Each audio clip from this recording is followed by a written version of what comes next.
Okay, special guest today. Won't waste any time introducing them. It's a recurring guest. They were here about I think it was a couple months ago. It is Egg God at Sweet Egg Person and Headache at Mr. John Butlertron. How you guys doing tonight, man? Pretty good, man. We are pretty psyched. We're alive. We're scratching and surviving. Nice. Nice.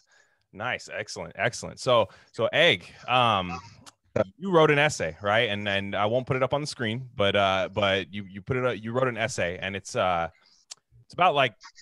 the spectacle, right, of like people maybe mining trauma or like big events, kind of taking all the attention of the media away from like things that we need as people, right? Like we need right now everybody's struggling, people are starving, and like your point is like all these traumatic events are there to distract people from what we actually need, and and we're not really allowed to refute them, right? Because when we're denying people of maybe their trauma and stuff like that. So why don't you explain what you're talking about in this essay?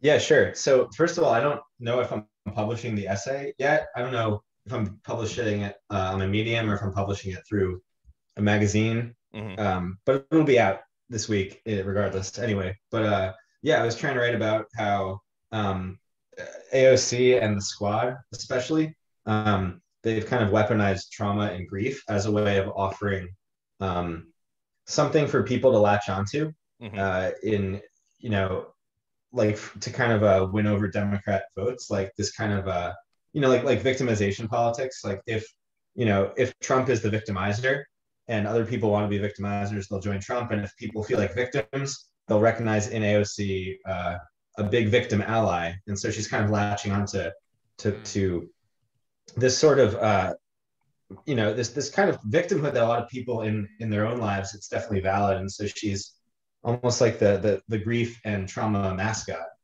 But the problem with this is that the Democratic Party seems to like be using this as a way to kind of like distract people from the fact that they're not really doing shit for the population, and B, to get more people siding with Democrats, right? Right. Because I think I listened to Outsider Theory with Adam Lehrer and Jeff Schollenberger, and they were talking about how what socialism has kind of done now, like socialism and Bernie Sanders style socialism, has not really birthed a new movement. It's just sort of birthed a new group of Democrats, essentially. And so what AOC is kind of doing with, I thought when I heard that, I was like, yeah, that's fucking right. And so like the squad kind of peddles in trauma and grief and these stories of like, fighting the bad people, but in reality, they're kind of caping for the bad people, because the tacit assumption is that the Democrats are good, and that, if we just get more good Democrats, we'll be good. And that's not the case. No, I am a word. Yeah. You don't say. I thought this was a Democrat chat for a second. yeah. No, this is vote blue no matter who. Episode's over. Yeah, you're just about to paint this whole place blue later. But it's nuts. Like the way when it first happened, and we talked about it on here before, but when it first happened, like instead of just like taking a second to just process everything, let's just say she was held at gunpoint. Let's say it actually, what she said really happened. It was almost like, okay, why do you immediately start tweeting at like Google Play, Parler, I don't know. I think she had like Spotify in there and shit like that. And she's like, what are we going to do about this, guys? Like, what are we going to do? It was like, oh my God, man. Like, and if you have any kind of conspiracy brain, which how can you not right now? It's like, I don't know, man. It's like, I would say it's poorly executed on her part, but people ate it up. Oh yeah. Yeah. What do you guys have to, I mean, like, if we're just talking about the fact, I mean, a really interesting thing, if you guys are paying attention, like the whole like Jimmy Dore stuff that happened, where Jimmy Dore was basically pressing AOC to push the Medicare for all floor vote. This kind of came at the perfect time, and dude, it was a gift for all of them. It was a total. Exactly. It was like a win. It was perfect timing. Exactly. Yeah. Exactly. Because she was starting to catch heat from her base, and I don't know what the percentage is. It's like maybe 15, 85, or whoever's into this shit. That's like, that's like, why isn't she doing the stuff she said she was going to do? And then the other people were like, no, just wait, or she's actually good, kind of what that divide is. But it was growing for sure. Yeah, it's almost like she was filing, it's almost like she was filing the floor vote paperwork, and then all of a sudden some MAGA guy with like a gun came to her head and was like, not this time.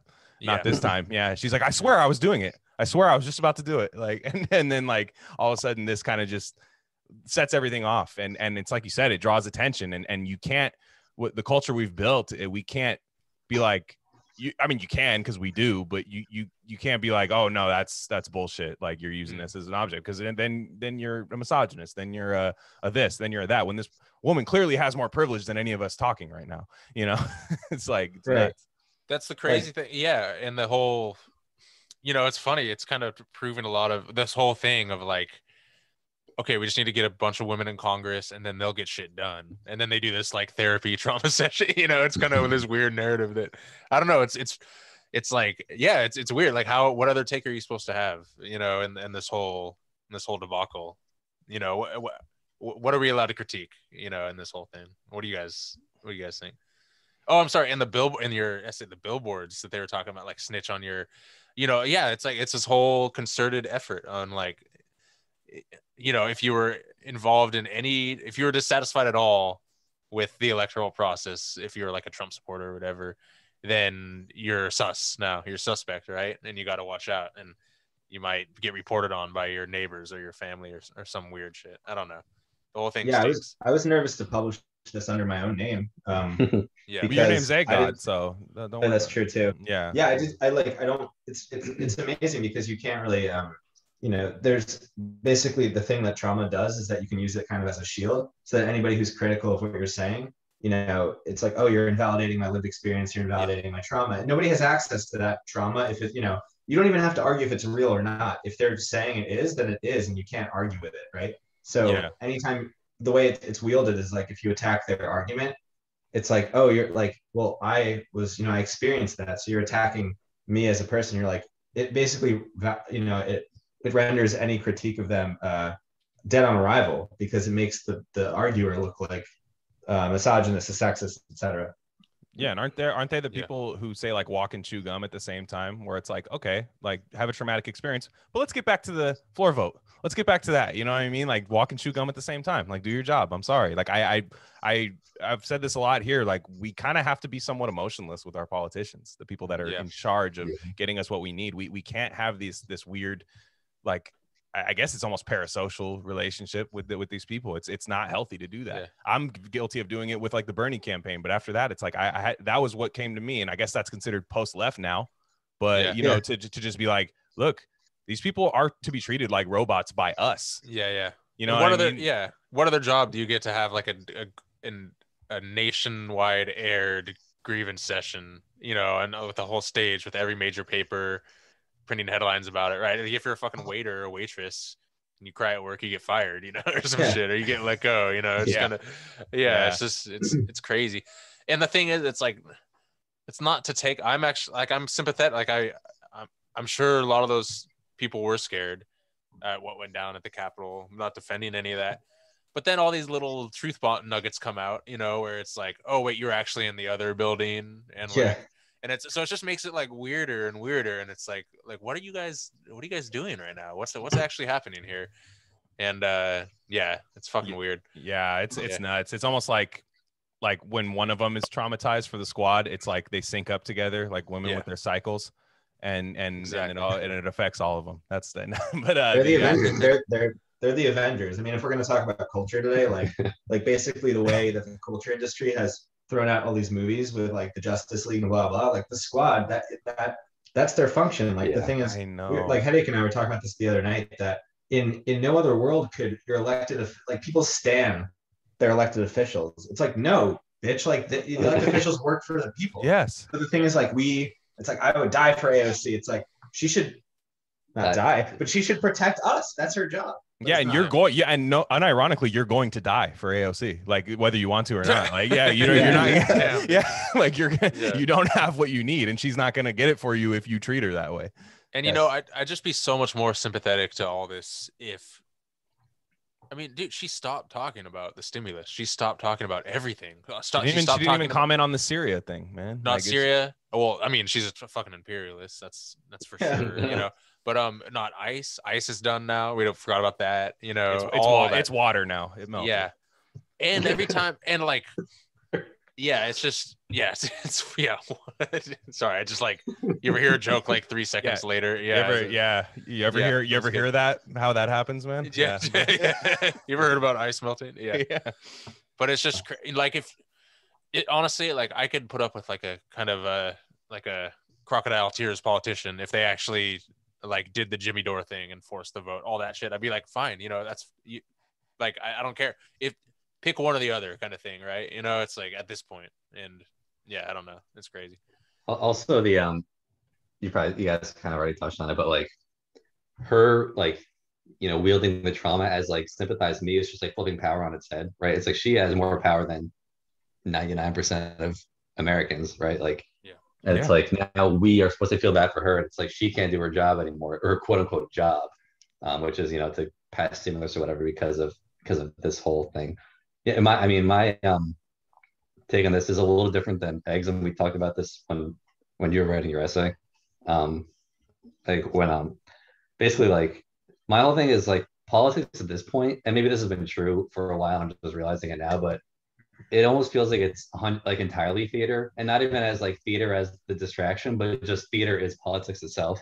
Yeah. Where like if you kind of view America as a one-party state, more or less, right? Like I just feel like AOC is just kind of latest character as part of this kind of like theater of Congress, where it's not like, oh, she's distracting from the real issues. It's like the real issues in politics now is the theater, right? Like, I know. Like it's only the culture. It's only the it's lived experience versus like facts don't care about your feelings kind of thing, right? And like that's and of course the facts don't care about your feelings, not based on actual facts, but based on emotion also. So it's like you get this sort of like it feels like the major political battle maybe of like the present moment is like defeating calling it the spectacle or whatever you want to call it, but like defeating the narrative of the mass media in a way. Like it's almost like we can't even get underneath to like the real material thing that politics is supposed to be about, because I mean, who really even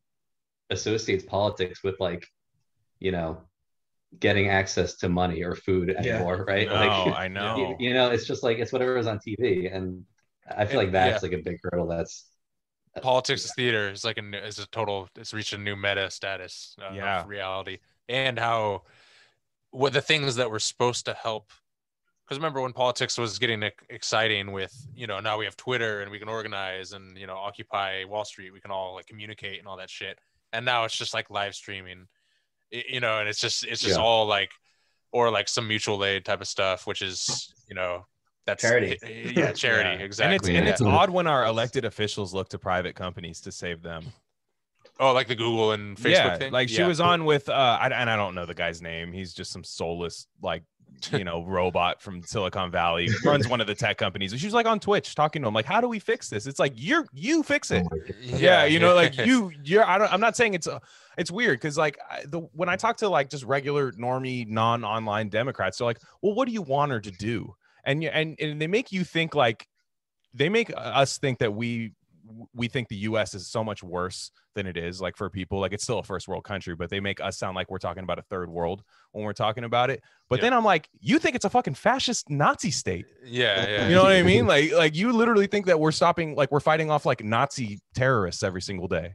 You know what I mean? Like Call of Duty zombies. So I'm like, what is going on? But Egg, anyways, what in your essay, what I like that you pointed out is kind of the right's function, the right wing's function in like kind of making AOC bigger than she really is, where they kind of see her as like the next, like the disciple of Karl Marx, this huge like superhero ready to take down capitalism and stuff.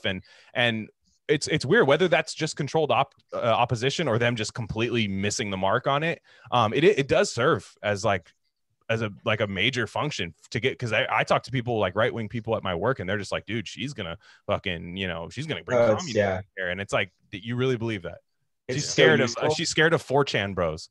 Like, it's really useful. Headache and I were talking about this actually probably half a year ago about how like if people associate communism and Karl Marx and whatever Ben Garrison thinks AOC is going to bring forth, like if people actually think that, that's such a huge victory for the state, because then like, you know, if God forbid like AOC takes power, like, you know, like, oh, like communism has won, socialism has won, and like what really like has won, if God forbid AOC is president, is like Obama part 2. You know what I mean? Oh, like, yeah.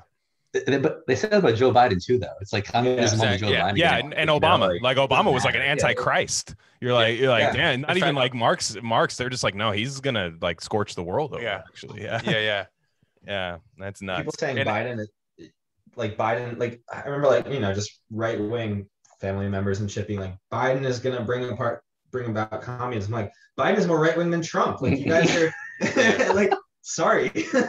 I wish. Have you on this note? Did you guys see that controversial thing with Glenn Greenwald went on that interview where he was like, yeah, Tucker Marx is he's basically a socialist. This person's a socialist, that person's a socialist, you know, kind of thing. And I think people misread. Everyone was kind of like, see this fucking loser. He thinks Tucker Carlson. Yeah. Tucker Carlson is a socialist.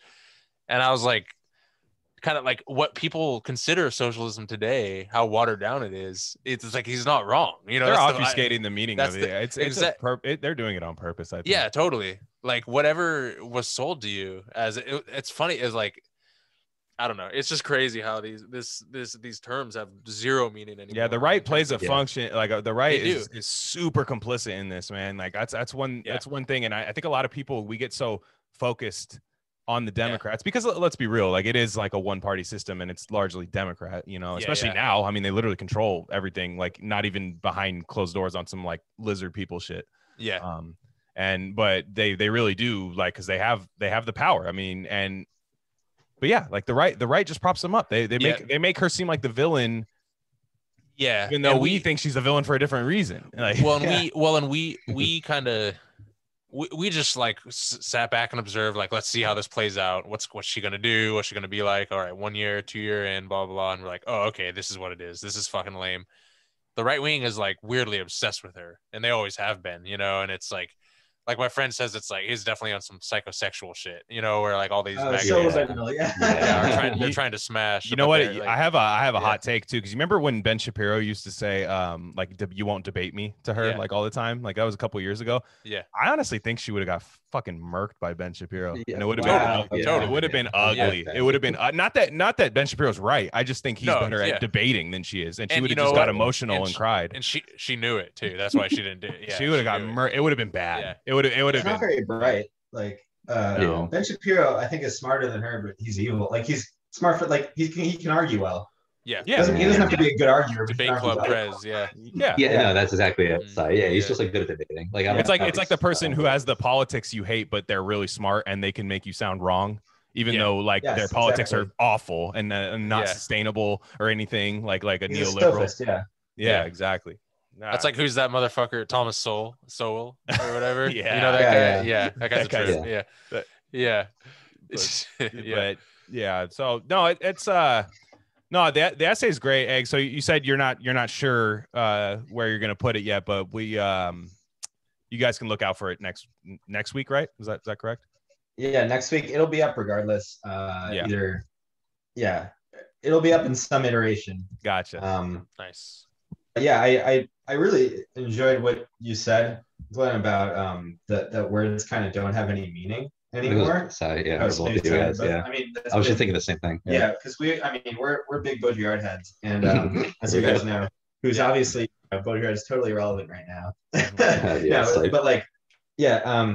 It's really interesting that words, because there's a difference between, basically you have the synchronic and the diachronic.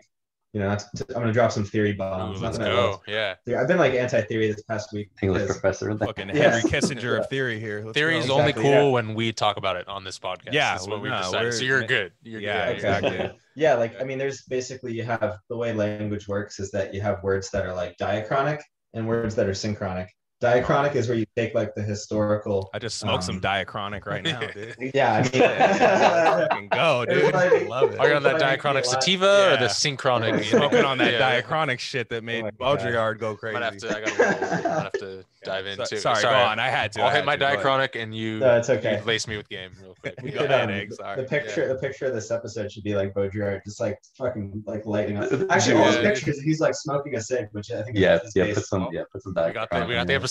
Just give him a weed leaf shirt. Give him a weed leaf shirt or something. Yeah. I feel like that would actually sell pretty well if you guys want to do t-shirts. We do. That's coming. Grift shop.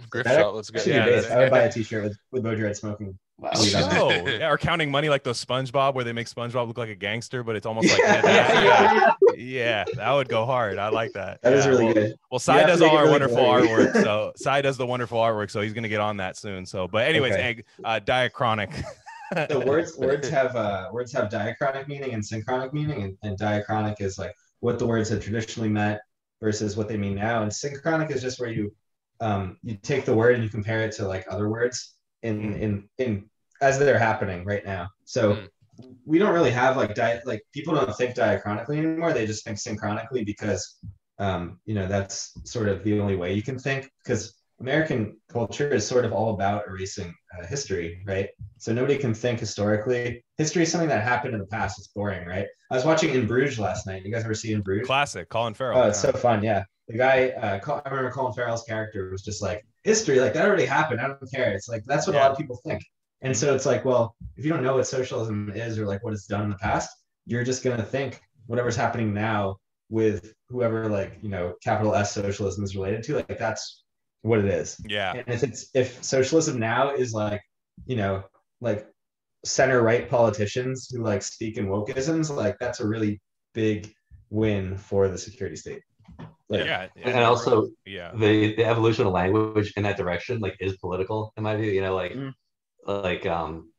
It's, well, I mean, it kind of goes without saying, but like of course we're not taught history, right? So like that the fact that language kind of trends towards, or at least like highly politically charged words like socialism, capitalism, Marxism, right, just kind of trend towards meaninglessness or like memeness or whatever you want to call it, right? I mean, the fact that like 35% of Twitter users have Marxist in their bio, right? Like, like that tells you that is meaningless, right? And that's beautiful. Like if you're, not beautiful, but they're always like, if you're the right, if you're in power, that's beautiful. Yeah, they're always such fucking libs too. Like the Marxist people, I remember like somebody captured one, like some like that account like Lysenko Marxist or whatever. Like they captured that. I saw a tweet yesterday or maybe 3 days ago. I don't know. It was about how like it was like basically talking about that women are a lot more free under like in their workplace than they are at the home if they're like being traditional like trad housewives. And I was just like, I think like a lot of people would prefer to like do the trad thing like if they didn't have to work. Like, like 100% crazy. And people really do think that feminism like that like one of the goals of, or one of the victories, quote unquote, of feminism is that it emancipated women into the oppressive apparatus, right? It allowed women to be exploited in the workplace. into a different oppressive apparatus. Yeah, exactly. So, and put off having kids if you want it. Just focus on your career and don't worry if that makes you depressed or you know what I mean. That whole thing. Like that's a real phenomenon. That's some Jordan Peterson shit, but that's a real phenomenon too. It's like, it's it doesn't serve us to ignore it. And but on the that's a tangent. But on the note, because I was thinking about this, exactly what you said. It's all mimetic now and technology based. How like a word just pops off and changes meaning, like whether it's fascism, socialism, Marxist, whatever. But also, this has been something that's happening for a long time. Where if you read back all the George Orwell quotes on fascism, and he was saying the same shit. He was basically like, it's whatever you want it to mean, basically like tongue in cheek kind of thing. So it's kind of like more, it's more obvious now that it's happening, but also the phenomenon has existed in the past. So I don't know. I'm just rambling here, but that kind of was like, what's different about it today and what's the same about it today? Because I remember, hearing all these old quotes about fascism from George Orwell. Who where it sounded like it was like a fresh take kind of thing, and so I don't know if you guys have any rants or thoughts on that, but so I have the same issue where like it's like, well, when do you like pinpoint this being like a shift? I think, I mean, it's probably always been partially true, but probably just like mass media, how pervasive it is now, you know, like with Twitter and shit. Like it's just like there's so many just like images and words being fired off like in our eyeballs all the time, you know, like you know, just like sit and read the news now, like, you know, not that that's good or necessarily if you're, you know, Nothing's reading absorbed. certain outlets, but it's just like, yeah. it's just like it's just such a barrage of imagery that it's like I'm imagining like those what do you call those like word charts? Word clouds? Yeah, the word clouds. That's what I'm thinking of. And it's just like you just like see the words, you know, and you start to associate like certain words with certain people and certain politics, and like, you don't look at the definition of a word, right? You just make the associations, and thus like whoever is wielding those words or those ideas, like it becomes it, right? Yeah, like conservatives calling AOC or Biden Marxist. It's just it represents something, you know. It's kind of they like, are. Yeah, like and they are. Yeah. Like are in quotes, right? Like that's the hyper real. Like the hyper real doesn't have to relate to the actual real. So we're just in hyper reality all the time, and hyper reality always mutates. So like Marxism doesn't have to mean what it meant at all, and it doesn't even have to mean what it meant traditionally. It's just if Marxism is you know, Democrats who are like socially sort of like performatively socially left wing, but very hard economically right wing, like that's Marxism. That's what it is now. Yeah. Like like quotes capital M Marxism, right? But it's it's like no, I'm being playful, but that's for all intents and purposes, like you can't convince people what Marxism is because that's what it is, right? I've had a conversation with a guy at my work, and he's like a traditional Fox News conservative, and we're talking for a while because he likes to like challenge my politics, which I don't mind. Like it's cool. Like he's like, you know, he does the whole like you have an iPhone type thing, like oh yeah of course, yeah, no, I don't mind it. Like he does it in good faith. He truly wants to know. And I was talking about like I was like, I just want to get away from like wage work, you know what I mean? Like I want my housing subsidized, I want this, I want that, I want and you know, just I want my food subsidized, I want all that, I want quality food subsidized at cost to where the point where it doesn't matter the money you make. That way you can get into the career that you want and not worry about the money. Then you have good people who actually want to do the job that they're doing. And I was telling him, he's like that sounds good. He's like I actually like that a lot. And I was like, well, you know, that's kind of like communism, right? Like, yeah, and the guy's just like, nah, that's this and this, that's the bread lines, it's that. So it's to him, it doesn't matter. It doesn't matter. It doesn't. I said, if you're gonna call something a Marxist, because Marx is a person, it's not even just a word. Karl Marx is a real human being. I was like, have you ever like actually looked at what he said? Maybe just gone to his Wikipedia page. Yeah, you know what I mean? Like just something like that, and it doesn't matter. It doesn't matter anymore. It's all like connotations, you know, and connotation. Yeah, it's nuts. This is a similar thought. It's kind of a tangent, but you guys might have posted it, or maybe it was CRK or somebody, but oh no, it's definitely CRK, where he posted somebody commenting on the like the kids in cages thing, right? Oh, I saw the post-Trump kids in cages, and it was like it was leftist posting. Oh, it was leftist. Okay, it was classic. He was it's like a lid just kind of being like a screenshot of the detention center, right? And it looks kind of like a daycare, like it's not like a cage, you know, it doesn't look that terrible. She's like, actually, like this is what the kids in cages thing is like under Biden. So like, you know, don't go you know, shit talking Biden or whatever about kids in cages. And like the image was from 2019, you know? Yeah.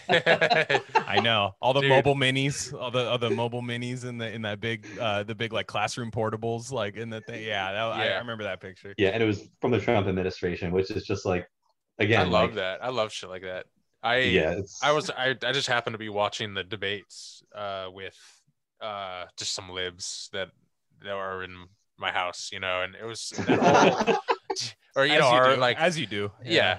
I'm like part of a bigger house. There's like you said that like it was like house. Cats, like it was like cats that come to your house every once in a while. It's just the libs that come over. The libs from up the street. They love my garden. Yeah. These feral libs, dude. These fucking feral libs.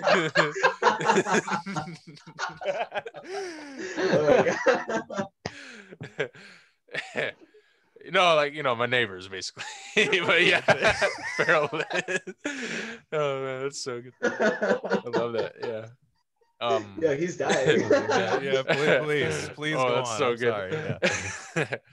I fucking it's just DiaCHRONIC, man. That's it is. No, but I was just so blown away with the whole framing of that of the whole kids in cages thing in the debate, because it was such a clear political tool, and it was so clearly. I mean, I honestly loved when Trump was like, "Who put him there, Joe? Who put him there? Yeah. Who put him there, Joe?" Like 18 that times, was- you that know, was and it's based- because there's no answer Yeah. to that, you know. There's That was no based like yeah, uh, it's so good. Or did you see when the guys said, I don't remember what, I think it was Adam Serwer, one of the, or is it Adam Sewer? Is that his? I know fucking you're talking about, Yeah, yeah.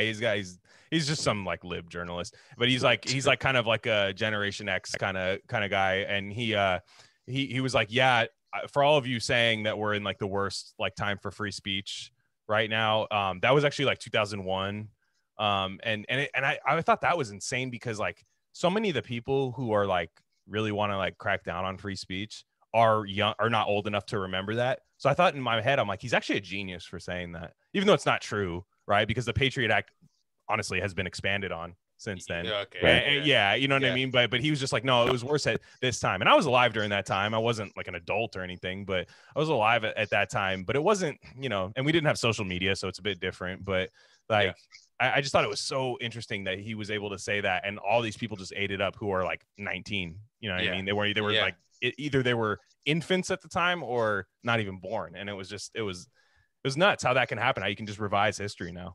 Yeah. I like how also that implies that like things get better and worse, right? Like, oh, like free speech actually was better after 9/11. It's like things only get worse, you know. Any sort of like any rights you have don't just come back magically, right? It's like they get taken away and they don't come back, and they just get worse from there. Yeah, I mean, you're eating a popsicle, right? You don't get more popsicle. Unless you rob the ice cream truck, right? Like, right. Hello. I mean, exactly.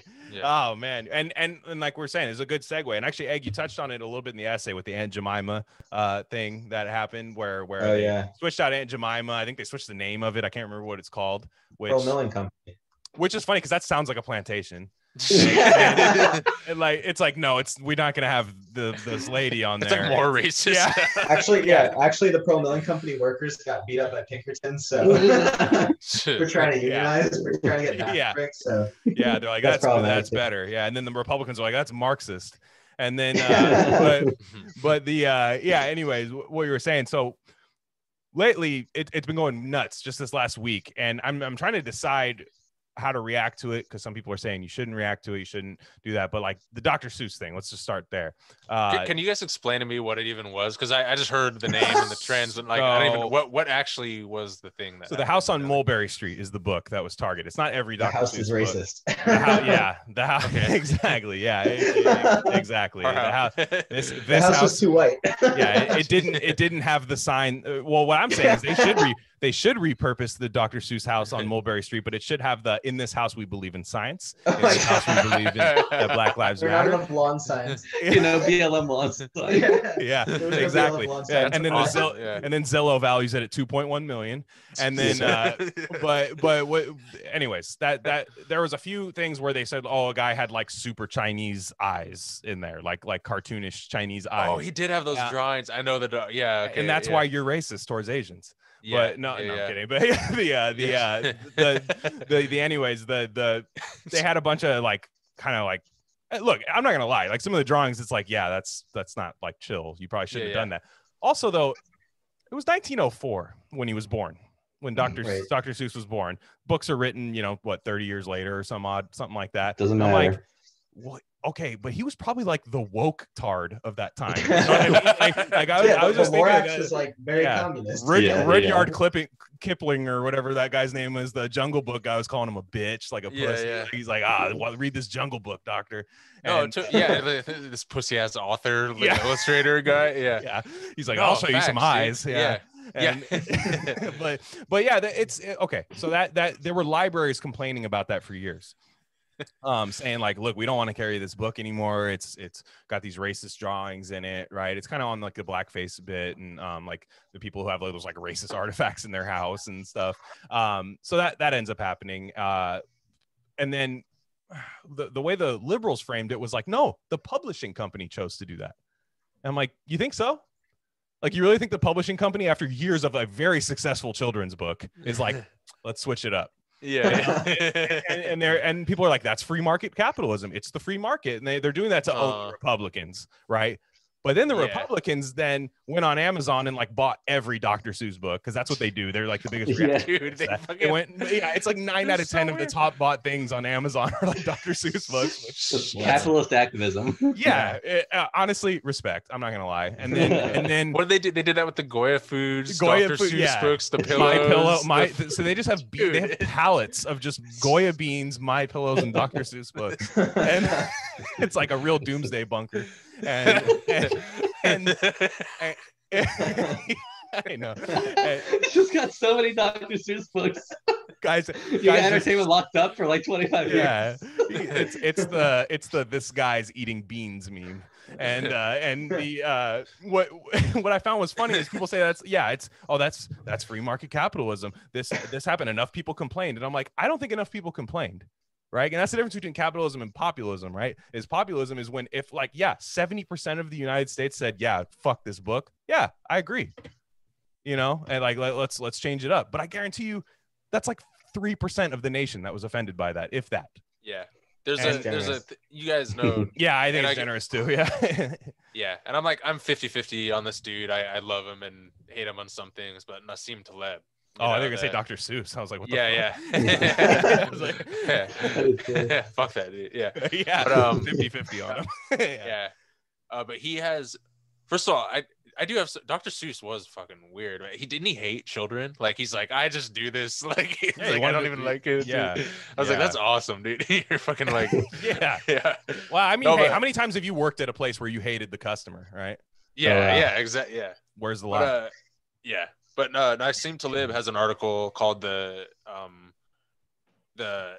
something, I forget the title, but it's something minority rule, basically. How there's this kind of law where it's the minority that actually, the loud minority that dictates all the policy, all the like kosher foods, like everything's labeled kosher. Every Coke can is kosher. Right. Because it's easier just to make everything kosher rather than have like specific kosher kind of stuff for the minority of kosher eaters or whatever. So that kind of just that effect, it's just like a natural effect, and that's kind of what happens. And now that's amplified 100-fold with social media and everything like that. That's interesting. And, yeah, but it's a good read. He's a pretty good author, pretty good thinker on some shit. He's also crazy on some other stuff. I feel like that's what the Democratic Party is trying to do. They're trying to make everything kosher. Like the Democratic Party is trying to put all like what's the kosher sign? Is it K with a circle on that stuff? Yeah. They're just trying to do that with all their shit. So it's the T trans T with the circle. Exactly. Yeah. It's trans marks. Yeah. Well, and when you do that, you're able to, because we've all heard we've all heard of trans people that are like, the trans activism community doesn't speak for me. Like that's a common thing now. So with the minority, especially with a small minority like trans people, you're able to speak for them effectively. You're able to hush up any, majority populism kind of uprising, or like, hey, we should have these wages or these benefits or these kind of, our politicians should do this. And you're able to control this narrative. I mean, I'm just saying something, I guess, that's extremely obvious, but and you're able to just kind of suck up all the air out of the room with one subject, even if it may be totally valid, control the narrative, and just kind of it's exactly like the AOC thing with the Capitol, where it's a giant excuse. It's a tool that these people are using. Well, and these people are looking for work too.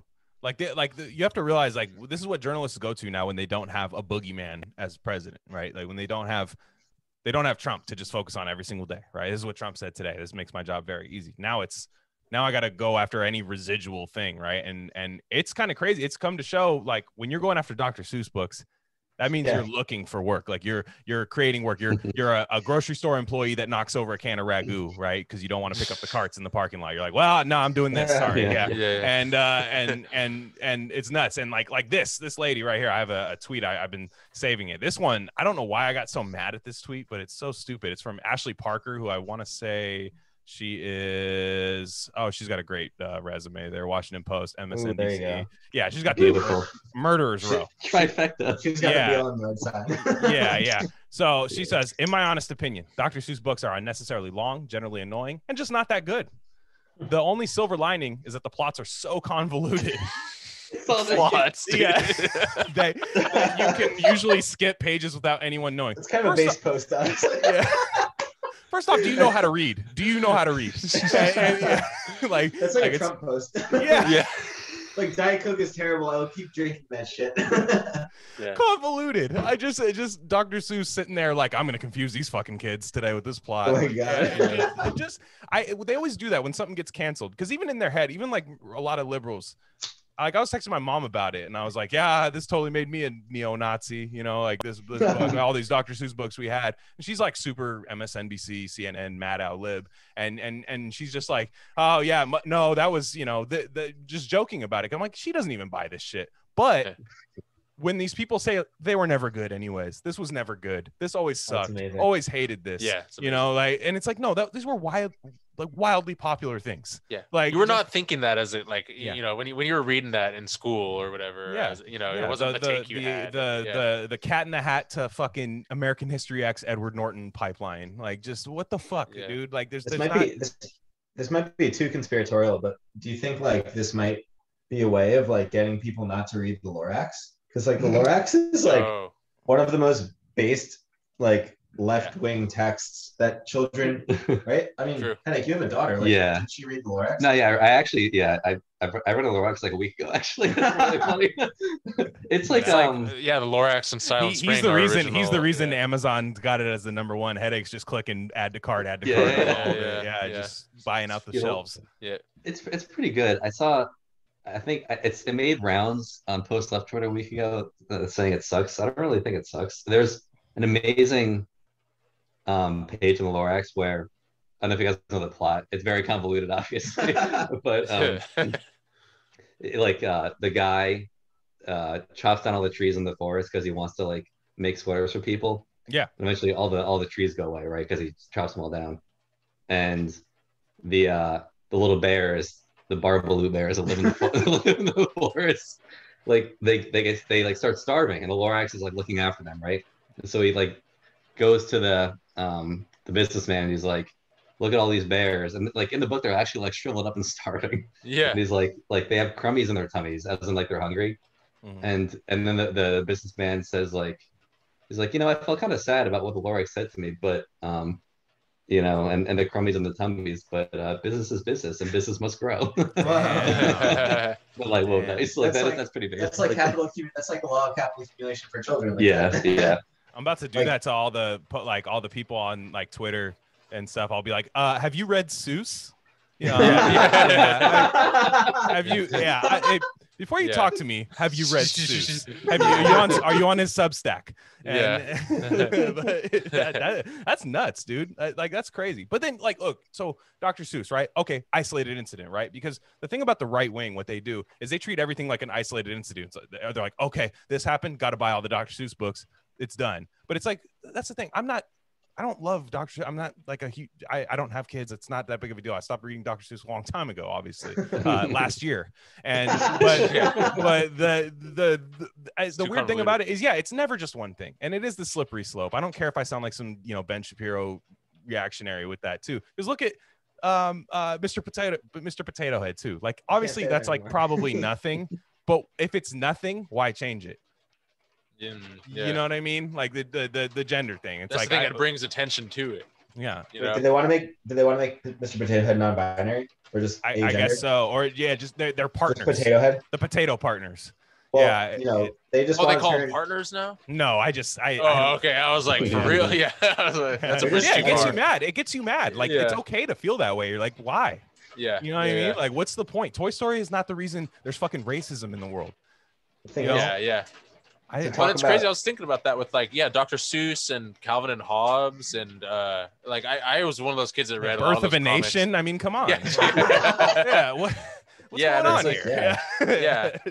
But I just remember even looking back at that stuff, it's clear to see there were like pretty progressive political kind of ideas and a lot of that stuff, and it kind of it infects you as a little kid, and the Dr. Seuss thing's crazy. That's some racist anti-Asian shit, but during a time when one of the most popular progressive presidents in history was putting Japanese people in camps, you know, right? Like it's like wasn't that during the same like era, kind of, or yeah, I don't know. Well, there's a threshold. There is a threshold for like I hate using the term because it's so fucking like synonymous to right wing, but that's with cancel culture. There is a threshold, right? Yeah. Pepe Le Pew, Charles Blow. I don't know if you guys are familiar with Charles Blow. Just yesterday, he puts on this thing, and this is another guy who's looking for work. He's dying. He's standing in the Home Depot parking lot looking for work right now. My God. And he says right wing blogs are mad because I said Pepe Le Pew added to rape culture. Let's see. He goes, what? There's 3 points here that he makes for rape culture in Pepe Le Pew. He grabs and kisses. French. He's just French. Again, that's the conclusion you should make. A normal person should. He grabs and kisses a girl, stranger, repeatedly without consent against her will. She struggles mightily to get away, but he won't release her. He locks the door to prevent her from escaping. Okay, so Matt Lauer is what we're saying here. But yeah, and like, isn't that what Joe Biden did to Tara Reid? Yes, exactly. Yeah, dude. Yeah, it's nuts. There's a threshold. It only affects people who like create content and shit. It doesn't affect anybody with actual power. We'll clown on the Pepe Le Pew thing and be like, this is dumb that people are focusing on this old ass cartoon, and people will be like, so you're enabling rape culture? It's like, well, okay, do Joe Biden now. You know, it's like we're the ones criticizing actually people in power for actually having raped people, right? You know, but it's like, it's just not, but no, we got to focus on the cartoon, you know? So, and it's like, I never understand that. I'll never understand that. That cartoon was just clowning on French people. And clearly he wasn't right. It wasn't like, this is, hey boys, look it up. This is how you do it. You know, it was never that. It was like, don't be a dork. Yeah, he would. Pepe Le Pew would be just. It's a cautionary tale. It's like don't be horny and smelly. Like that's a cautionary. Yeah, he would be like an OnlyFans or like the Coomer meme. That's what he would be doing now.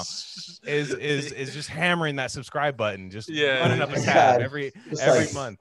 Just like the Uber simp. A reply guy. He'd be a e-girl reply guy on Twitter. It's like those DMs, those Instagram DMs. Why does everything have to be right? Like it's like there's no concept of like a protagonist or an antagonist anymore. Yeah. You know, like it's just like, no, everybody has to be good in this, and therefore the story sucks. And then I don't know. And like Lola Bunny, right? I know we were talking about that before we started recording. Lola Bunny now. A lot of us are old enough to remember Space Jam. It was a pivotal point in my life. That was the first time I realized I liked girls are hot. I mean, you like the Carfax mascot, so what? I mean, I mean, not to call back. So I mean, it's a thing. Yeah, I mean, you learned a lot. You learned more than I did. Outing me as a furry. I didn't want to be outed. But I left a trail of breadcrumbs and you ate them. I don't know what to tell you. But the with Lola Bunny, like, okay, so I didn't save a picture, but she was voluptuous to say that's a fair term, right? Fair term, even in a basketball uniform, which it's tough to look that way. And then now she, I mean, to be fair, she just looks like a regular, women's basketball player. And it's just like that one I found weird because like everything is super sexualized now. Besides that, you know what I mean? Like that now. It's like it's such a trippy phenomenon that exactly. It's like because you see people online now doing like, hey, how young we should teach sex ed in kindergarten, and shit like that. And then it's weird because everything's like hypersexualized and has been for a while. At the same time, where we're kind of padding everything and nerf balling everything, and at the same time as like people and younger people in general are having less sex than ever before in recorded history. It's like the weirdest like mix of factors that don't really make sense. It's we're missing something here. Yeah, the Fed posted a great thing on that with perfume nationalist guy, Jack. They did a great thing on that. What did they say? Like, well, their whole thing is like how confused. We're always told it was like this. We're in this like crazy. You'll hear like the right wingers or people like that say like this is such a sexualized time and stuff. And he's like, no, dude, this is like the total like bug man like jacking off time of the world. Where it's like like we're not sexual deviants. Like we might have that in our head, but we know like. Dude, look at the 60s when you had those parties. Oh, yeah. Like, you always hear about those like parties in like Laurel Canyon and shit like that. It's like that doesn't happen. I mean, like maybe it does now, but it's weird how we're in this time where like everything we're normalizing a bunch of sex, but then it's like taboo at the same time. You know? And that's weird. And that's not even like where I wanted to go with that, but it was just circling back to like the Dr. Seuss thing. Like that's not nothing. That's not nothing. And I refuse to believe that it is, you know, like it's there where it's like, oh, keep your eyes on the prize. It's here to distract us. Maybe a little bit. Maybe the reason that it's like front page news on Twitter and trending on Twitter, but like, I'm sorry, there you can't show me this correlation. All I hear from liberals is trust science, trust data, trust all this kind of stuff. What data do you have that shows me that Pepe Le Pew makes people rape? You know, what data do you have that Dr. Seuss makes people anti-Asian with all the Asian muggings that are happening right now that all of a sudden are happening? You know, I don't know. That's weird. Yeah, but on that last point, not that you wanted to go here, I don't think, but please. Like the sexualization and like, you know, media is so sexualized, but like people aren't. I think a lot of that has to do with the fact that, like, again, since we're inundated with like sexual imagery, it's like the last thing you ever want, you know? Like, think about like porn. It's like if you're like addicted to porn, let's say, right? It's like, I mean, are you gonna look for sex? It's like if the imagery gives you like 90% of the satisfaction and you can just sit on your couch, why would you do the work to achieve 100% of the satisfaction, right? Like, and I feel like, I mean, just kind of extend that to any sort of like, fast food's the same way, or anything like I like fast food, but therefore it's like, why would I want a steak dinner? I can just go to Wendy's, you know what I mean? Like it's that style, and I can just eat this like disgusting food, but I've become normal. Like that's what my taste buds react to now. I'm desensitized to anything that's better than that, you know. And I know you're 100% right. We're sort of driving taboos like underground also. You know, it's like if the imagery is out there, like if you look at, you know, America has often been compared to Japan in the sense that Japan can give us a glimpse of what America might turn into, right? 100%. It's just dead economy, just normalize that a lot of people are living at home and just living totally like sexless lives. Like you see the declining population. What? Declining population. Yeah, the declining population. You know, that you can literally you can like buy things there that like simulate somebody's like midsection to cuddle with, you know. It's we're not far from that. Like, you know, OnlyFans is really interesting phenomenon because I remember like hearing about OnlyFans like a year ago or so, and I was like, oh, that's weird. Like, why would you pay for porn when you can like get it for free? And then I realized it's more than porn. It's like intimacy. Yes. You're paying for intimacy, which is more troubling than porn to me. I mean, porn is very fascinating. I think porn is sort of artistic in the sense that it's so beautiful and so wretched at the same time. It's just the perfect sort of duality. But I wouldn't want anything intimate from porn, right? You know what I mean? Like that to me is scary. Because like, I mean, obviously all relationships are reified, right? They're commodified under capitalism, and they're just gonna get worse. It's just like, wow, you know, because a lot of people would complain like, oh, you know, me and my spouse don't get out enough, we don't meet enough people. But like, what if you don't even have that? It's like, well, then, you know, you have your OnlyFans girl. I remember, I mean, I feel like that movie Her with Joaquin Phoenix, like gave a good glimpse into the future. I remember I saw it and I was like, that's weird. And then I didn't really like it. And I was like, oh shit, that's like now, you know? Yeah, I didn't like it in the sense that like it was a well done movie, but I was like, I was like, I hate this, like in a good way. Like this sucks, you know? And that was, you're right. You're 100% right. And we're isolated. The last year that accelerated, like I guarantee you right now, there's in another year, it's going to be like, what are we going to do about all this porn addiction from isolation? You know, like that's going to be the thing. There's no way that didn't happen. There's no way that didn't happen in the last year. You know what I mean?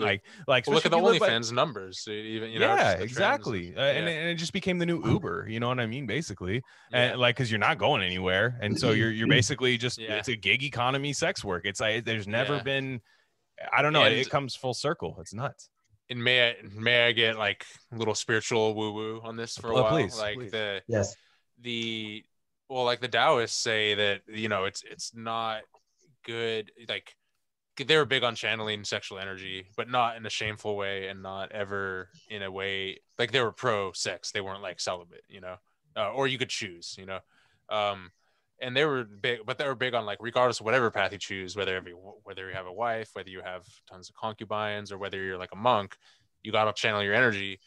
And if you are going to engage in sexual activity, it has to be like polarized in like a union, right? Where if you're just jacking off all the time, there's no feminine polarity there. There might be the imagery there, but there's no, you know, there's nothing to receive it. There's nothing to play with there. So you just kind of burn out, right? So I think that's a big reason why men in general are struggling a lot with this stuff more than women. I think it affects us fundamentally differently, and that's something that we don't. I'm not saying women can't be addicted to porn or whatever, but I mean it's something that we kind of refuse to acknowledge. No, as a but society. yeah, And right. well, the other I remember seeing this take on Twitter a while way before we started this pod a long time ago that kind of floored me, and I was like, damn, that's true. Where some guy was like, man, if you're a wife, you should be more concerned about your husband having like an e-girl or an OnlyFans relationship than like legit cheating, because that shit's like way worse, you know. Yeah, so It blew me true. away. I was like, holy fuck, yeah. Yeah, So. I mean, all that's totally. true.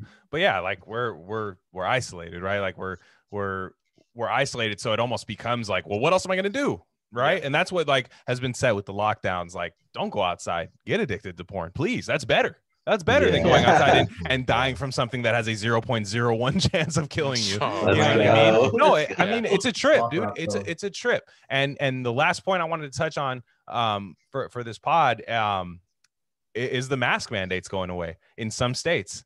And Headache, you and I were talking about this about just the fact that like just the pearl clutching that goes into this, the pearl clutching from states. And so just for anybody who doesn't know, Governor Abbott was the first one, I believe, to lift a mask mandate. Some states never had it, but he lifted a mask mandate. Texas went from 75% open to 100% open, no masks. People can still wear masks. Businesses can still choose to have people wear masks, like a private business type thing, but it's open now.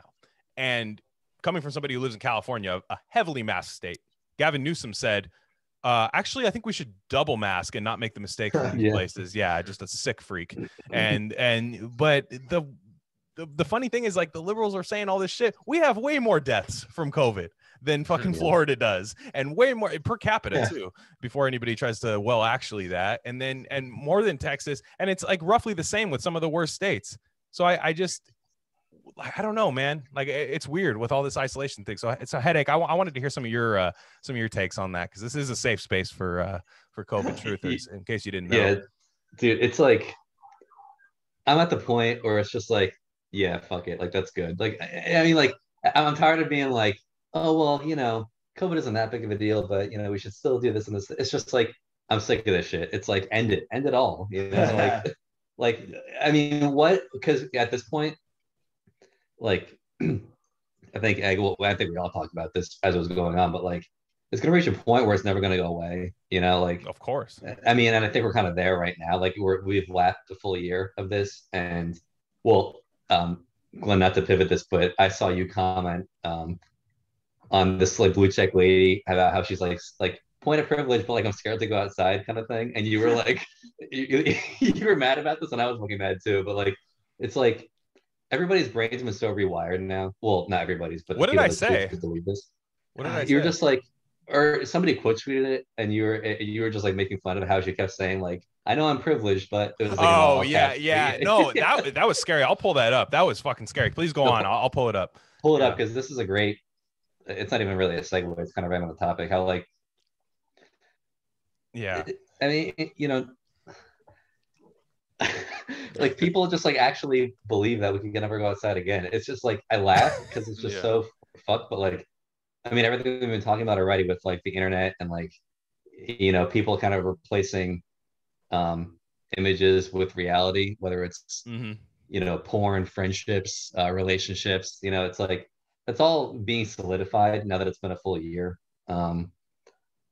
and like it's kind of apparent that it's really all been for nothing, right? Like you were saying, Glenn, it's like, and there was a great Alex G, shout out to her, posted a great tweet today just about how like, you know, all the states with the highest death rates like have had the most punitive or strictest lockdown measures, right? So it's like insane mask compliance. Like we have incredible mask compliance. Like at some point you have to realize you have to be able to, and like, and I mean this in a literal and physical and in a figurative sense, like peel off a layer, right?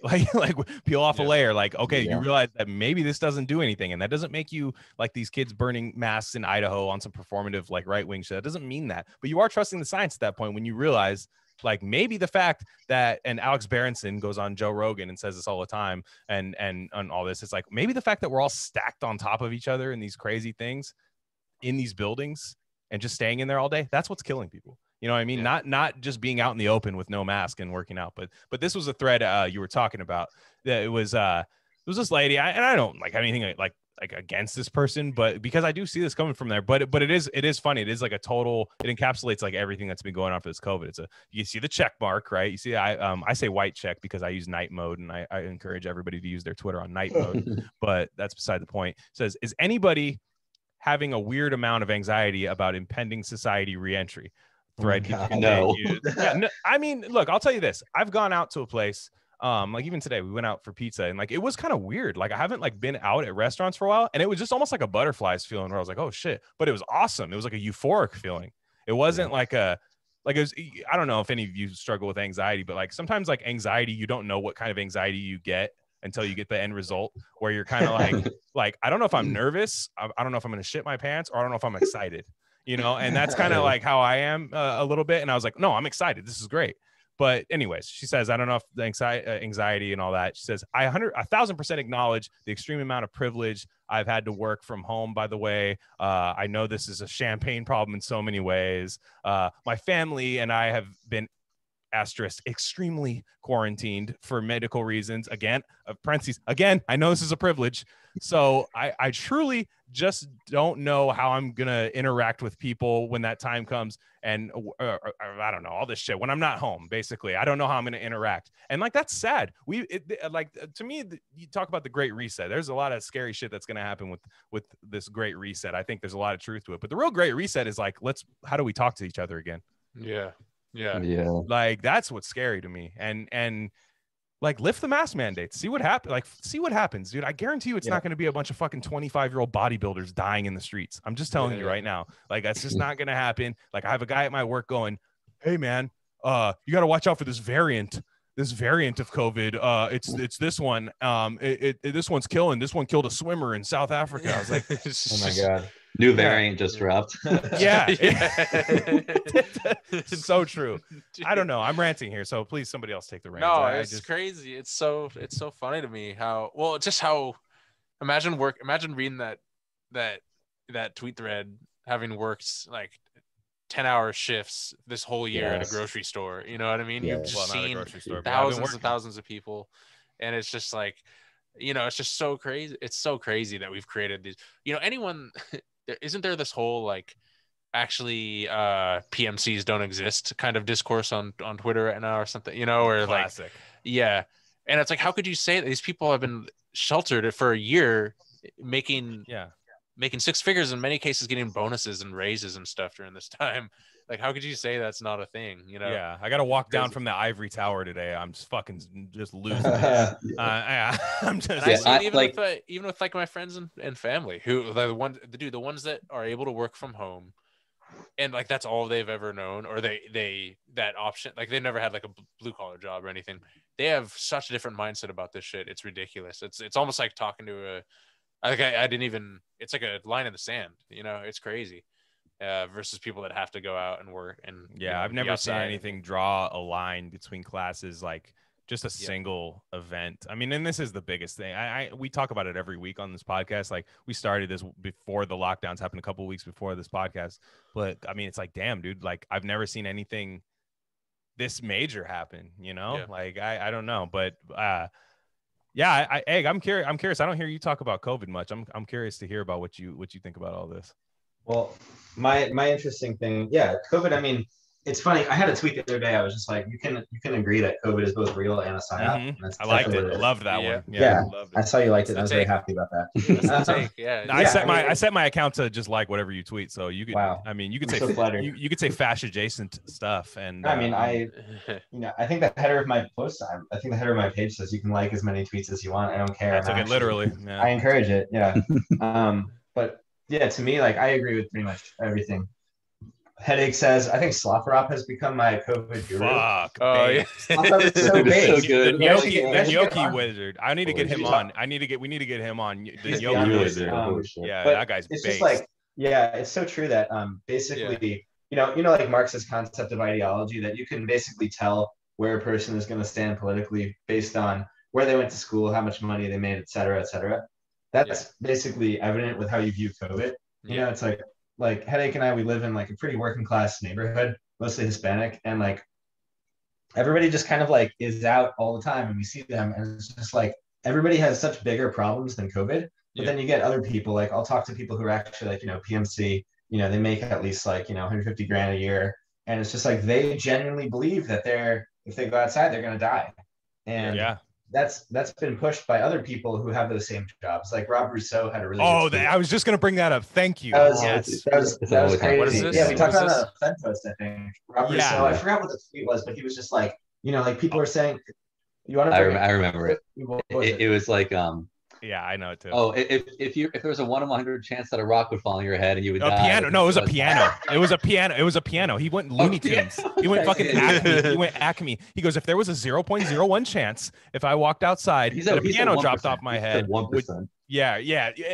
That's the fuck. I think we talked about it on here when it happened. 1% too. So it's not even the correct death rate. Like, and if there was a 1% chance of going outside where a fucking piano would fall on my head, would I still go outside? It's like, can someone who is that motherfucker? I see him all the time. Like, I don't know who he is. Nah, he was like, just some left fucker. guy. One of those guys on left Twitter that has 50,000 followers, and you don't really know why or who they represent. It's just like like Carl Bayer. I know you guys love Carl Bayer. Great guy, friend of the pod. Oh my god, that guy. All three of them. Yeah. Oh man. No, but the death rate thing is funny. I was even gonna call out Sierra K, because Sierra K had this post that was like recently, that was like what did he say? He's like, man, if the people want to go risk their life for a virus with a 0.1% death rate, like a 0.1% death rate, let them.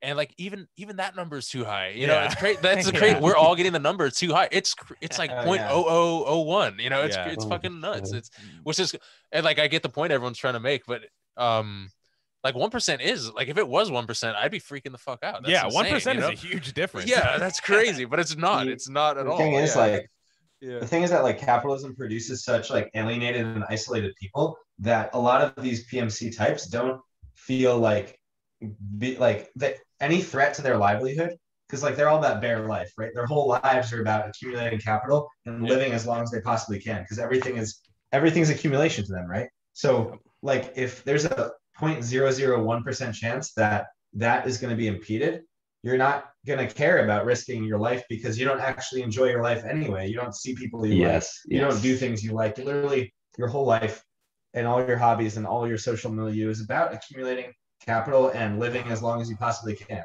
That is what these people do. And so the people who are like, I want to go out and live my life, like that's against the ideology. That's against the ruling ideology, because there's no like people don't value life as something that happens in between, like, the day you're born to the day you die. Like there's no incentive to actually like live.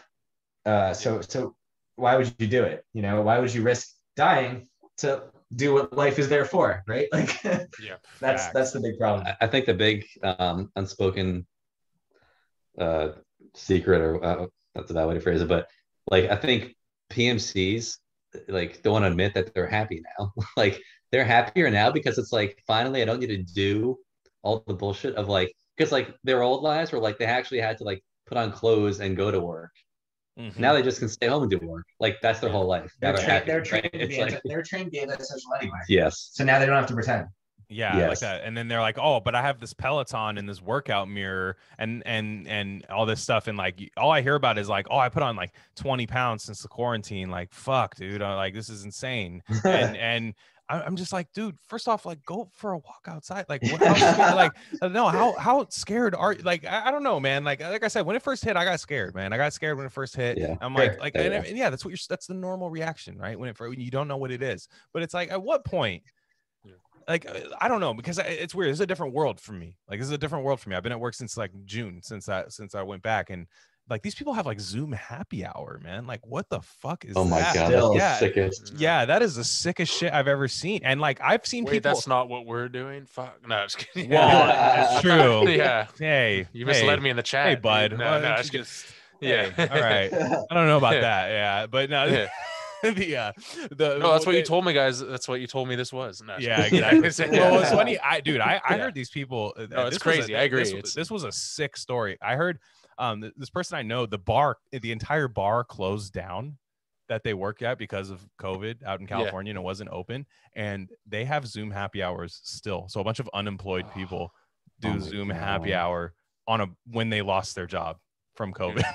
We are so lost. So We're lost. It's the sickest shit ever. Like how I don't know, man. Like and what I find funny is like the people who are when I bring this up, like, look at this guy, like he's fucking this scared, he's double masking, he's doing this, and they're like, well, you know, it's the anxiety from Trump. You know, it's when you have a president, when you have something like this hit and you're not certain about the president being able to handle it, and it's like, well, first off, he tried to close the borders.